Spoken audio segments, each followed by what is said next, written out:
我是赵少康，欢迎你来到 TVBS 赵少康战情室。在我们想特别来宾，张宏陆委员、张启凯委员、陈凤馨小姐、赖世宝委员、万美玲委员、徐宏庭议员。好，那么记者一直问了啊，说从来没有像这次这么多问到台湾到底怎样了，老共打台湾，美国会怎样了？川普拒绝回答。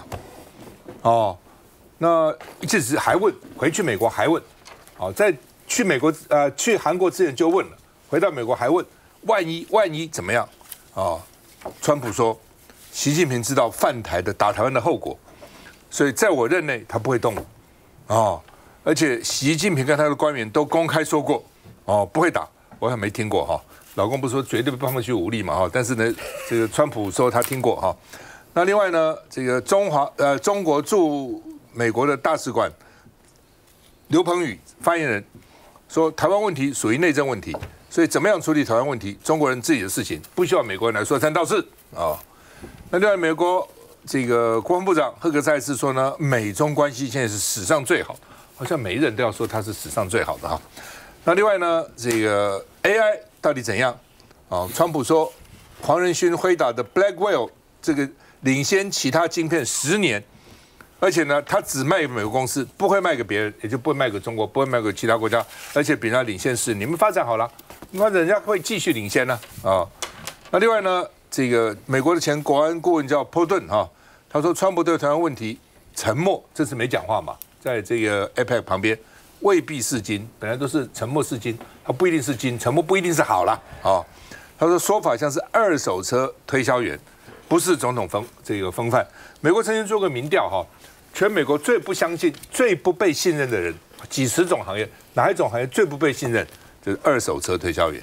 好，是全部，因为车子漏水，他也说没有漏了，甚至跑了这个很多公里，他说哎没有了哈，这个跑的不多了哈，当然是犯法的，不能调回那个里程表了哈。反正都跟你讲，这是好的不得了。好，那美国除了汽车推销员，第二个不被信任是什么行业呢？是国会议员啊，国会议员只比汽车推销员好1级啊。但是美国很特别啦，他国会议员虽然大家不信任他，连选90%以上都可以继续连任哈。常常有的干一辈子还干到100岁南卡那个参议员哈。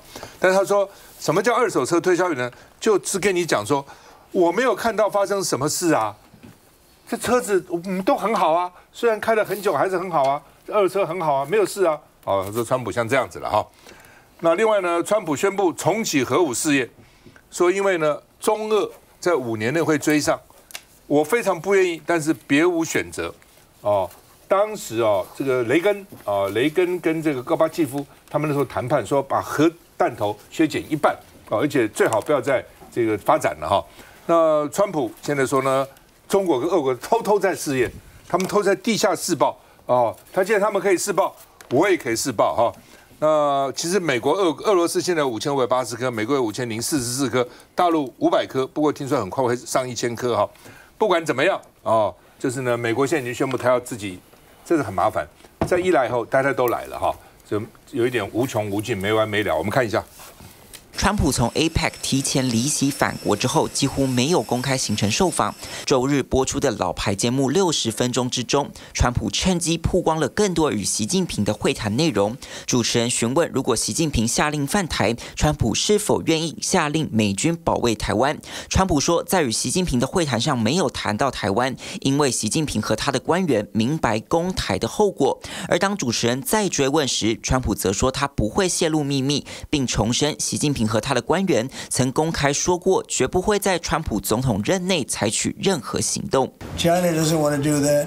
川普第2个任期面对台湾问题时，多以不认为会发生冲突这套策略来回应。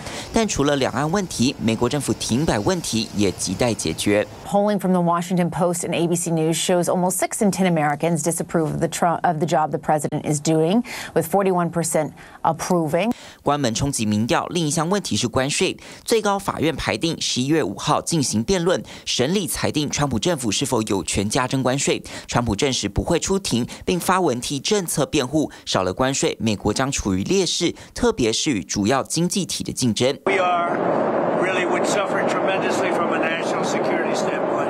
And unfortunately, at times they prove to be unreliable partner. 财长贝森特显然贯彻总统政策理念，宣称一旦中国大陆考虑暂停稀土出口，随时准备好加征关税。分析。其实我们现在都很清楚的知道说，听川普一言话，一定要谨慎的听看听。其实这一次呢，在川普跟习近平会面之前，说要谈台湾的是川普，后来说台湾就是台湾的也是川普，结果会中没有谈台湾。之前呢说要谈辉达，而且直接就谈了 Blackwell 的，其实也是川普。但现在又说呢，绝对不考虑卖辉达的最新晶片 Blackwell 给大陆的，也是川普。所以，川普其实我可以这样讲，我认为他不管提台湾也好，提辉达也好，他主动提，其实是在提供一个筹码，想要去跟中国大陆来交易。可是中国大陆这一次呢，就仅限在吉隆坡回合的贸易谈判的结果，不愿意有任何多出来的议题。所以你看，川普觉得可以谈三四个小时，可是中国大陆谈了100分钟，大陆央视说这个已经超出了预定时间了。可见的双方其实对于什么东西要谈，什么东西不要谈，川普喜欢在两人会谈的时候袭击对方，但中国大陆不给他这样袭击的一些机会。那你说，刚刚这里面访问他讲说习近平跟他的官员公开说过在川普任内不会攻打台湾，大家不妨试着去找看看，能不能找到一次，看看有哪一个官员有公开讲过这一句话。能够找得到，我就非常的佩服了，因为除了川普，没有人说过这样的话。那现在的问题应该是看趋势，而并不是只是看川普说了什么。关键点在于，为什么这么多人一而再再而三的要问川普，就是如果说北京打台湾的话，那你到底美军要不要派兵？美军要不要派兵？美军要不要派兵？他现在上任到现在不到1年的时间，他至少被问了365次了。为什么？就是因为呢，两岸的局势紧张情势正在升高，两个因素第一个，台海的紧张情势在升高，这里面呢，其中至少有部分人他们是将原因归罪为赖清德的。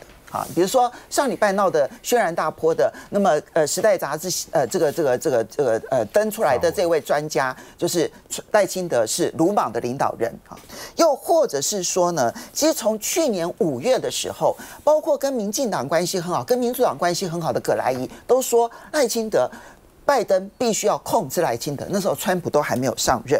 然后呢 ，ICG 这个呢是这个国际危机组织也说赖清德更强硬的立场，让紧张情势更加加剧。所以他确实有一部分的，我不能说全西方的人都是这样觉得，没有，有一部分的人现在开始在归罪赖清德，或者至少各打50大板那第二个部分，我觉得这才是更严峻的，就是呢，中美的军力。在西太平洋，也就是在台海的这个地方，它其实已经失衡了，所以才会有今年3月的时候呢，美国专门研究美国军力的这个优先，美国国防优先智库的学者会说，美国不应该要押注一场无法取胜的战争，所以这两个因素就是台海紧张情势是在升高的。然后呢，中美的军力现在在此时此刻已经越来越失衡，这两个因素造成了这个所有的媒体见到了川普就要问说：“哎呀，你为什么不谈台湾呢？哎呀，如果北京出兵怎么办？你到底要不要出兵？”为什么不断的问？恰恰就是因为从动机还有能力上面，北京现在都有了它的这个相关的这个动力。现在差的就是他要不要付出这样的代价，以及他要选择什么样的路径。我个人是觉得啦你这个川普他当然不会再一直回应这个他会不会出兵的问题，他已经表态过太多次了啦他现在他这一次跟美国跟中国他们这个贸易。重点是在贸易协定的谈判，那连贸易协定的谈判，我个人认为都没有谈出什么结果啦。只有说降低10%的关税，其实还高达47%啦。那只有解决稀土延后管制1年然后他跟美国买大豆，就大概就这样子而已其实你看不到其他任何具体的成果你贸易的赤字那么多也没有谈到中国的补贴政策也都没有所以我个人觉得。川普跟习近平他们在未来还要对贸易的问题再去做重新的谈判，这只是个过程而已。所以，川普跟习近平当然是有默契，不在这一次的讲台湾的任何问题。所以我认为川普他这样的回答是合理的。因为他目前最重要的，川普从上任到现在就是关税一直在用嘛，所以我认为他们未来这1年这个缓冲期这还是要回归到贸易的谈判的本质，所以他跟习近平都不会暂时在这段期间的2个人都不会去碰触台湾的问题对，有可能他那个事先幕僚也做一些自己经济为主了，可是有不同的看法了。有人认为不谈台湾很好，对不对？因为这个特别有一些独派人是很怕。就川普万一讲出来说，从不支持台独变成我反对台独，哇，就比较严重了哈。不支持是说你搞你的，但是我不会支持你；反对是不要搞，我反对你哈。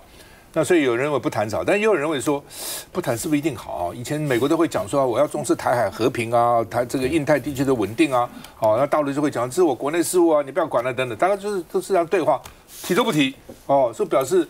这个美国不管了，不重视了，随便你哦，反正好吧，你大陆要管，你自己去管好了。还是说，因为明年反正这个川普4月要去大陆访问嘛，再说那个时候再说，那个时间比较多。不，赵先让我补充，因为这次时间很短，一共才100分钟哈。对，100分钟扣掉翻译哈，可能实际讨论不到50分钟了。我补充一点了，大家都觉得说没有谈台湾，好像就觉得松了一口气。可是台湾不是里面讨论的题目，但可能是前提。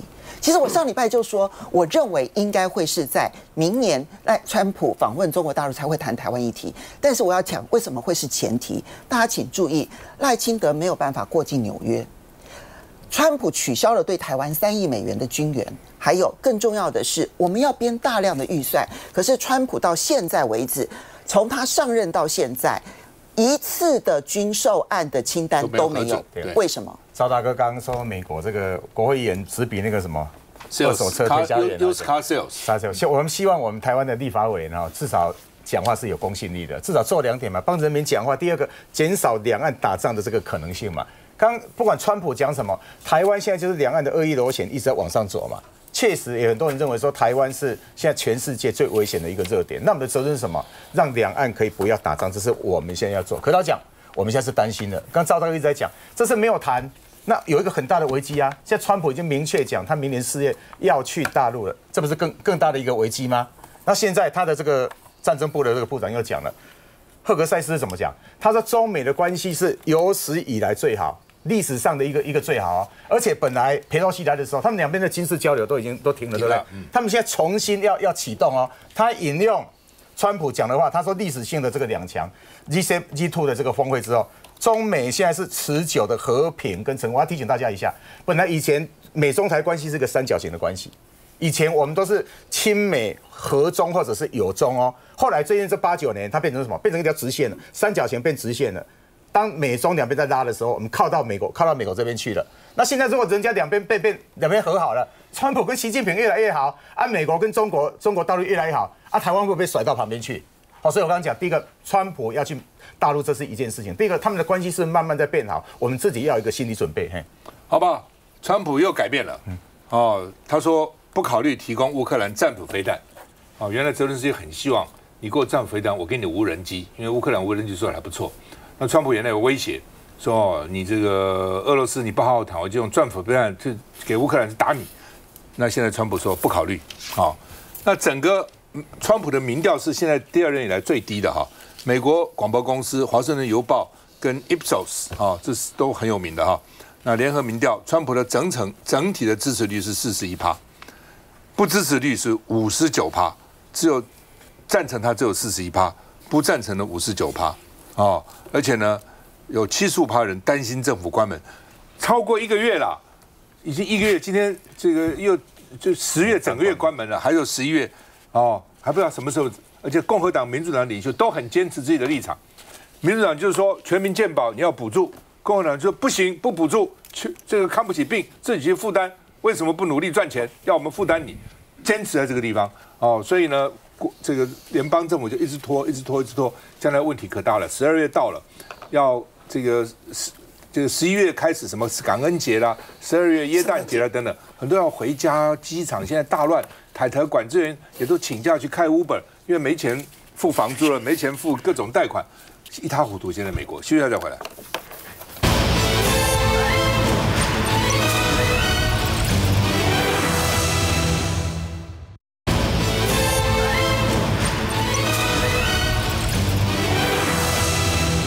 好 ，CNN 有个消息很奇怪，说呢林佳龙在纽约要请美国官员呢，没有一个人出席所以台湾的外交焦虑了。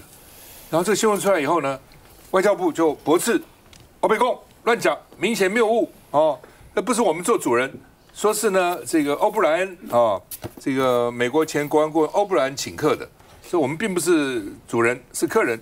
而且美国驻联合国代表 Mike Waltz 也去啦。前美国国安会的幕僚长这个 Gray 也去了那位林佳龙他们有图为证，说表示是有美国大官，并不是没有。虽然这两个是前任，但至少有一个现任啊，驻联合国代表怎么会这个不在呢？所以呢就乱讲，而且很奇怪后来他就在想说到底消息哪里出来的？说因为台湾没有人知道嘛，谁知道林佳龙在纽约请客？你们知道吗？没有人知道，立法院也不会知道那怎么跑这个消息出来 ？CNN 所以换句话就有人说，CNN 这新闻搞不好不是华盛顿来的，是从台北过去的。那台北国民党有人知道吗？应该也不知道。那谁会放这个话呢？大家想想看，林佳龙最近跟谁处不好呢？所以就各种这个新闻反而变成这样引起他的瞩目了，不很好笑吗？就是哇，这新闻哪里来的？为什么美国会登？美国之前报道，台湾在引用，外交部在驳斥，但是怎么出来这个新闻？这个谁要让林佳龙难看是谁呢？我们看一下。外交部长林佳龙与驻美代表于大雷同框，中间站的就是帛琉总统会述人。就在9月22号美国联合国大会期间，林佳龙仍在纽约参加台湾友谊之夜，时间点就在米其林3星法国餐厅与友邦伙伴互动外，却爆出案外案。CNN 以川习会前台湾担忧美国支持动摇为题，表示林佳龙曾在纽约设宴，却遭遇美方官员无人到场。与会者透露，川普政府透过中介传达缺席是因为行程太满的非预期结果，但台湾方面仍觉得失望。连民进党立院党团干部都先帮忙发声，而外交部也发声明是受到前白宫国安会顾问欧布莱恩之邀，并非主动设宴，此为明显谬误。但 PTT 创办人也在社群秀出林佳龙是以官方身份会见美国政府官员，就有新任的驻联合国代表、国安局高级官员以及川普特使同台，就怕川普政府考量以美中大局为重点，这也反映在刚落幕的 APEC 会议。我国领袖代表林欣怡与大陆国家主席习近平拍大合照前擦肩而过，却完全没有互动。但对比去年，给我们打招呼没什么细节。最重要的因素还是目前两岸关系整个的局势其实非常处于低点。美玲怎么看？姑且先不要去管他们内斗啦，因为谁都知道林佳龙跟吴钊燮是很不合的嘛所以这个消息怎么出来的，我倒觉得不是那么重要但是呢，我觉得综合刚刚上面我们在谈到说这一次川习会那只字未提台湾的这个问题那马上 CNN 又丢出来这个所谓的我们去宴请，然后呢，美国高官一个都没有到，那是不是在释放出某一种现在美国对台湾的支持正在降温的一种说法？我觉得这个背后的讯息是比较重要的不过我觉得要特别讲，就是说外交部现在就是急忙去澄清，而且他澄清的方式就赶快丢很多照片说，第一个这个不是我们请客，我们是去参加；第二个有我们有见到了好多人这个那个重要的人那我觉得如果有这么丰硕的外交成果，为什么是要到这个事情有一个新闻出来了才开始用澄清？我们的外交的成果难道就是只是在这个脸书上po脸书弄照片，然后再把一些这些这个照片拼凑就可以变成我们外交成果了吗？我觉得如果是这样的话，其实这个也蛮可悲的啦但是呢我们看到就是在这一次这个事件当中，回顾到这次在讲到说，为什么在这个川习会当中没有去提到这台湾问题我觉得我在看这件事，其实我在看说，其实有时候美中两大领导人在这个见面的时候不谈我觉得是不是其实就是一种谈法了那而且在这个会后。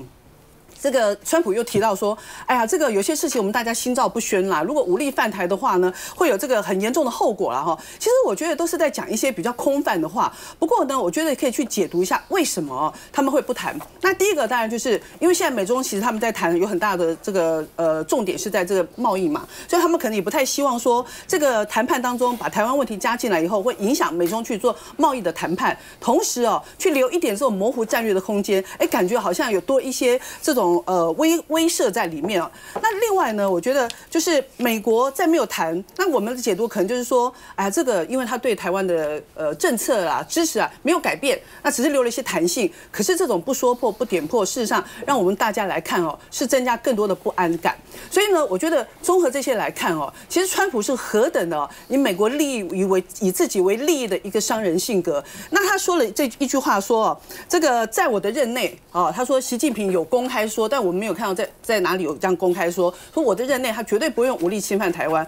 我觉得我要提醒我们自己，尤其是这个赖清德政府千万不要因为美国的一句话或川普的一句话或未来任何一任美国的总统的一句话，我们就觉得台湾安全了。如果有这样的想法，其实更可怕。我觉得对于美中现在的这个关系然后来看到这个台湾我觉得如果去想我们现在看到其实中共对我们不只是这个武力的这个威吓恐怕连很多这个贸易战啊、经济的作战啦，甚至于很多这些这个资讯战啊等等，都会比我们飞弹还先到。所以到底我们应该要怎么让自己可以更加的安全？怎么样去让台湾可以有更自主性我觉得赖清德政府要好好想一想，而不是一味的全部都依赖着美国。是吧，兄？现在我看了你这个消息 ，CNN 的，CNN 是大台耶，不是小台耶，不是小报哎，他难道不会去 check 吗？所以我在觉得说，那外交部当然就马上否认了，用这个照片来否认了。我在想说，他是不是第一个是不是同一件事情说不定不是，说不定是第二个，为什么 CNN 会直接 take 这样的一个讯息？他难道没有去 verify 吗？他没有去求证吗？很容易，对不对？对，他很容易去 verify 嘛。他这个东西查一下就对不起，他是 CNN 嘞，这多大的一个台啊！他纽约很多记者纽约多少记者？他这样一丢出这个讯息丢出来，然后我们就这样子，这个外交部某种程度他的讯息是打脸 CNN 嘞，是打脸 CNN 嘞。你要讲说哇，那也不，所以我觉得这里面是有落差的当然后面事后有人解读了。有人说这里面是应该这样讲他秀出来照片几个都蛮重要的，包括以前的国安会的幕僚长、AGS 的执行长这些人，看起来层次都不错成绩也不错。可是有人就提到了，有些另外一些重量级的，原来答应要来，后来没有来。现在讲这个东西，他重点可能在讲这些东西。那我们秀的是说，你看有这1、2、3。可是事实上可能还有其他更多，秀的里面只有一个是现任的，对，只有一个现任，其他没有。那原来可能有更多的现任说要来，没有来。CNN 我不认为 CNN 说没有去查证这样的新闻，一定有查证那第二点我要回过来，刚才上一题有提到的你不要忘了这个川普他是看时候他在竞选的时候他怎么讲？他说这个如果这个俄罗斯去打乌克兰的话，我要炸烂莫斯科，有没有？然后他在竞选的时候说，如果大陆敢犯台湾，我要轰炸北京。这个如果言犹在这个时间过了，好了，他当选了，这些话都不见了。这很有豪气的话，你都不见了。所以人家不断的问他，为什么要不断问他？因为过去拜登的时候，几次人家问他的时候，很清楚 clear and cut 说，如果北京打的话，我要出兵，要出兵台湾。现在这些都没有了，川普只有靠了什么？靠了说习近平的善意。各位很多人都会讲这个老共讲的话，你要完全相信吗？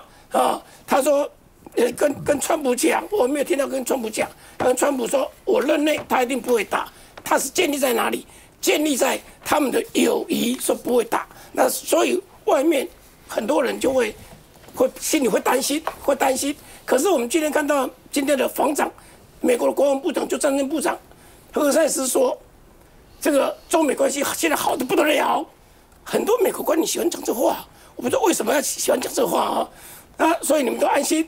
可是我觉得这个台湾当然暂时事实上我知道，台湾或特别是深绿的人，很希望美中关系不好，美中关系不好才会跟美台关系好，它建立在一个零和的游戏。其实从我的观点，我认为美中的关系越好，对台湾是好的。可是唯一有一个台湾的利益不要被卖掉，这个非常重要。中间有没有谈，有没有暗盘，我们明年初就知道。休息一下再回来。